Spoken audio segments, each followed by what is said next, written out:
Hello guys, मेरा नाम है Ram. I am a teacher, engineer and a mentor. आज हम पढ़ेंगे वर्क। देखिए, वर्क को अगर मैं बताऊं, वर्क को तीन भागों में हमेशा से बांटा गया है। मतलब हमेशा से देखा गया वर्क तीन तरह के होते हैं और वर्क की असाइनमेंट होती है जूल। अब वर्क तीन तीन तरह के कौन से होते हैं? एक तो होता है पॉजिटिव वर्क, एक होता है नेगेटिव और एक होता है जीरो वर्क।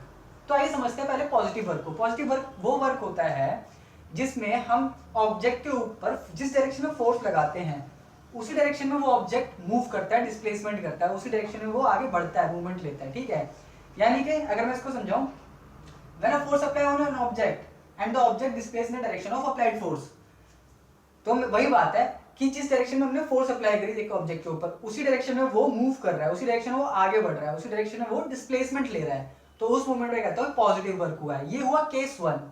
तो केस को थोड़ा सा और डीपली समझते हैं। मान लीजिए आपने किसी ऑब्जेक्ट के ऊपर 20 न्यूटन का फोर्स लगाया और उसके साथ साथ उसने 30 सेंटीमीटर का डिस्प्लेसमेंट ली, तो इसमें मैं कहूंगा कि वर्क कितना हुआ। तो कैसे बताएंगे? Very simple. इस टाइम पे जैसे मैंने बताया डेफिनेशन के अंदर कि force apply on an object और टेक अ डिस्प्लेसमेंट, यानी कि फोर्स इंटू डिस्प्लेसमेंट क्या हो गया? वर्क। फोर्स इंटू डिस्प्लेसमेंट हो गया वर्क। तो हम क्या, मैंने क्वेश्चन क्या बोला कि मैंने किसी ऑब्जेक्ट के ऊपर 20 न्यूटन का फोर्स लगाया और उसमें 30 सेंटीमीटर का डिस्प्लेसमेंट लिया, तो कितना वर्क हुआ? तो आइए समझते हैं कितना वर्क हुआ। मैं सेंटीमीटर को पहले चेंज कर लेता हूँ मीटर में। तो उसके लिए मैं क्या करूंगा, इसको 100 से डिवाइड कर दूंगा, जिससे मेरे पास आएगा 0.3 मीटर। मैं सिंपली क्या करूंगा, फोर्स और मीटर की वैल्यू को इस फॉर्मूले में पुट करूंगा। तो क्या होगा? तो ये होगा कि वर्क हो जाएगा इक्वल टू मेरा 20 न्यूटन मल्टीप्लाई में 0.3 मीटर। कितना आएगा मेरे पास? 6 न्यूटन मीटर। और न्यूटन मीटर क्या होता है? न्यूटन मीटर हमारा होता है जूल। तो मेरा आंसर क्या आएगा? मेरा वर्क निकलेगा यहां से 6 जूल का मैंने वर्क किया है। आइए समझते हैं दूसरे केस को। दूसरा केस क्या कहता है? दूसरा केस कहता है कि आपने एक ऑब्जेक्ट के ऊपर फोर्स तो लगाया एक डायरेक्शन में, लेकिन उस डायरेक्शन में मूव नहीं हुआ। मतलब कि when force apply on an object and the object do not displace in the direction of applied force, क्या आपने उस ऑब्जेक्ट के ऊपर फोर्स तो लगाया लेकिन वो उस डायरेक्शन में मूव नहीं हुआ है, डायरेक्शन में थोड़ा सा फेरबदल था। जैसे मैं आपको एक ऑब्जेक्ट के बारे में बताऊं कि मान लीजिए आपके पास कोई ऑब्जेक्ट है, उसमें आपने धागा बांधा, कोई ऑब्जेक्ट है उसके ऊपर धागा बांधा और उसको आपने जमीन पर रखा और उसको खींच के चल रहे हैं। अब क्या है कि आपने जो धागा बांधा है उस ऑब्जेक्ट के ऊपर, वो धागा जो बांधा है आपने वो एक एंगल पे ऊपर की तरफ उठा हुआ है और आप उसको खींच के चल रहे हैं। तो इसमें होगा क्या? ऑब्जेक्ट तो आगे की तरफ ही बढ़ रहा है ना, फोर्स लेकिन एक एंगल पे ऊपर की तरफ लग रहा है।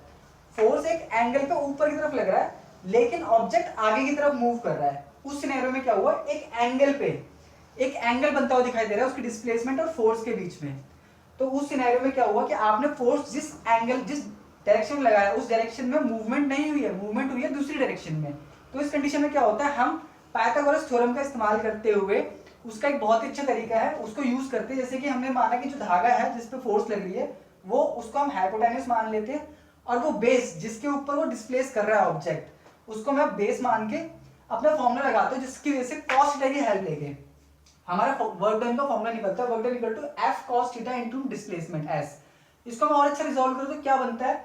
Work done equal to F S cos theta. तो ये वही चीज है यहाँ पे। अगर मैं इसी तरह की कोई मेरे पास क्वेश्चन हो और मैं डाल के सॉल्व करूं, जैसे कि मान लीजिए मेरे पास कोई क्वेश्चन आ गया कि फोर्स मेरा वही है 20 न्यूटन का, डिस्प्लेसमेंट मेरी वही है 0.3 की, और मान लीजिए जो ये एंगल बना, ये एंगल बन गया मेरे पास 60 का मान लीजिए।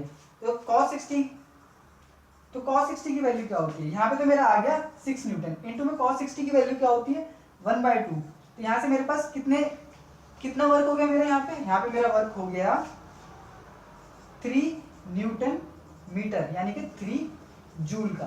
तो इस दूसरे केस को भी हम कहते हैं पॉजिटिव वर्क। तो पॉजिटिव वर्क दो तरह के होते हैं जो मैंने यहाँ पे बताया। आइए अब समझते हैं नेगेटिव वर्क क्या होता है। नेगेटिव वर्क कब होता है? जब मान लीजिए आपने एक ऑब्जेक्ट के ऊपर फोर्स लगाया एक डायरेक्शन में, लेकिन ऑब्जेक्ट ने मूवमेंट करी है, डिस्प्लेसमेंट करा उसके बिल्कुल अपोजिट डायरेक्शन में।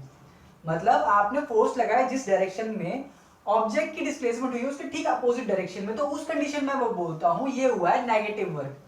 देखिए नेगेटिव वर्क का अगर मैं थोड़ा सा बताऊं, when a force applied on an object and the object displace in the opposite direction of the force, ये होता कब है? मतलब ये होता तब है जब मान लीजिए आपके पास कोई ऑब्जेक्ट है और उस ऑब्जेक्ट को आप बिल्कुल ऊपर उठा दें, कोई ऑब्जेक्ट है, उस ऑब्जेक्ट को आप बिल्कुल ऊपर उठा दें, मतलब ग्रेविटी का जो फोर्स है वो लग रहा है डाउनवर्ड, लेकिन डिस्प्लेसमेंट हो रही है उसके अपोजिट डायरेक्शन यानी अपवर्ड में। समझ रहे हैं बात को? Gravitational force, mark the line, force, force के ऊपर एक अंडरलाइन मारे, फोर्स, फोर्स की बात कर रहा हूं। ग्रेविटेशनल फोर्स लग रही है डाउनवर्ड, लेकिन डिस्प्लेसमेंट हो रही है अपवर्ड। इस कंडीशन में क्या हुआ? इस कंडीशन में नेगेटिव वर्क हुआ है। तो इस वजह से मैं क्या करता हूं कि फोर्स लग रही है डाउनवर्ड यानी कि नेगेटिव की तरफ, जीरो, मतलब वो डाउनवर्ड जा रही है, तो मैंने लगाया फोर्स के आगे एक नेगेटिव साइन, और डिस्प्लेसमेंट हुई है अपवर्ड, तो यहाँ पर पॉजिटिव छोड़ता हूँ, कोई बात नहीं। तो इसके वजह से इसका जो फॉर्मूला है सेम रहता है, बस क्या हो जाता है कि वर्क डन का फॉर्मूला नेगेटिव वर्क में होता है W is equal to minus FS, और इसको हम बोलते हैं नेगेटिव वर्क। तो I hope you understand the negative work. Let we understand zero work. Zero work क्या होता है? जीरो वर्क वो वर्क होता है जब आपका फोर्स और डिस्प्लेसमेंट दोनों एक दूसरे के परपेंडिकुलर होते हैं।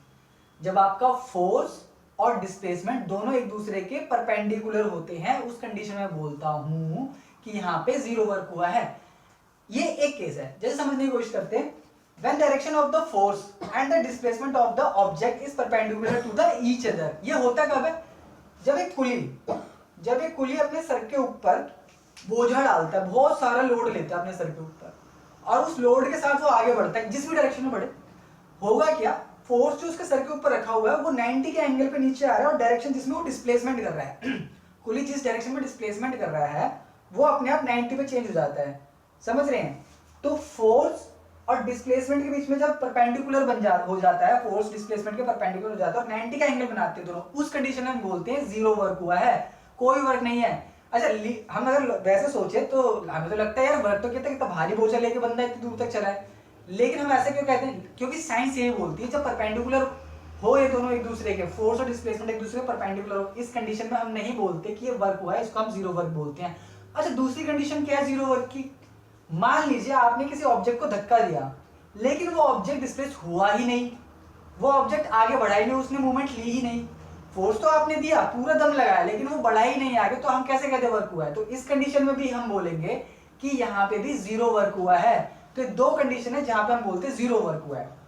So guys, I hope you understand this topic properly. If you have any doubt related to this topic, you can ask me in the comment box. बाकी इस वीडियो को लाइक करें, शेयर करें, सब्सक्राइब करें और bell icon को press करना ना भूलें।